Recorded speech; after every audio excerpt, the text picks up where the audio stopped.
For centuries, human beings operated under a strict consensus. The world was flat. It was the floor beneath their feet. If you sailed far enough in one direction, you reached a sheer drop-off at the edge of the dark ocean. Because everyone accepted this premise, they had to build an architecture of concern to manage the danger. Look at these red warning zones. Cartographers developed complex geometries to calculate safe distances. Society trained experts in defensive techniques and navigation, all designed for one purpose: keeping the ship from falling into the void. When the shape of the Earth was proven to be a sphere, the threat of the edge didn't need to be managed anymore. The experts didn't have to spend years slowly dismantling the defensive geometries. Once the structural reality of the globe was recognized, those warning zones evaporated because the edge they were protecting against never existed. The exhausting management systems of the past weren't dismantled by effort. They disappeared the moment people looked at the actual landscape. Modern psychology often operates on a similar flat map. It starts with a simple premise. An outside event happens, it fires an arrow into your mind to create an internal feeling, and your job is to manage the impact of that collision. This creates a massive architecture of concern. We build coping mechanisms, practice reframing techniques, and try to control external variables so we can stay okay on the inside. This map feels reasonable because the evidence seems so clear. When a colleague is difficult, you feel the stress. The event happens and the feeling follows. It looks like a straight line of cause and effect, which keeps us locked in a cycle of managing external threats. But despite the effort managing these emotional reactions, this entire psychological apparatus is structurally identical to protecting a ship from the edge of the world. To see why that management is unnecessary, we have to look at how experience is actually generated. If an external circumstance caused a feeling, that feeling would be as constant as the circumstance. But we've all seen the same traffic jam look like a catastrophe on Monday and a minor inconvenience on Wednesday.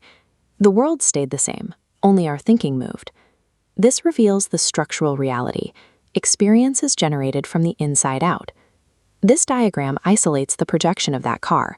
The stress and the heat in your chest are not being triggered by the metal box on the road. The experience is originating from the central generator. What we perceive as an external threat is the internal static of thought. Thought generates a highly convincing sensory reality and projects it outward.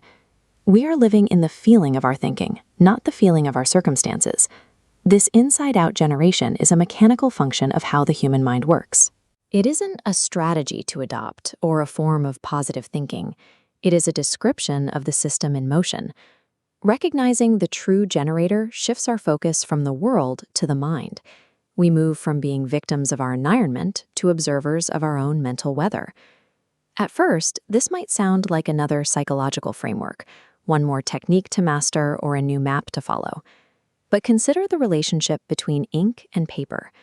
Your eyes naturally follow the ink, the contour lines, the borders, the symbols. Those are the specific thoughts and feelings we try so hard to manage. We are pointing instead to the texture of the paper underneath. The paper is the principle of thought itself, the invisible substrate that allows every perception, emotion, and map to exist in the first place. Realizing that we are looking at the paper changes the priority of the search. Once you see the substrate, the need to find a more accurate map begins to fade. When the illusion of managing the outside world drops away, we're left with a question: what happens to the mind when there's nothing left to fix? The mind is a self-correcting system. Watch how the blizzard inside this glass sphere reacts when you simply stop shaking it. It smoothly slows down. Clarity returns, because settling is what the system does when it isn't being disturbed. This quietness is the default state. It emerges naturally when we stop trying to navigate cliffs that don't exist. We don't have to manufacture peace. We just have to stop interfering with it.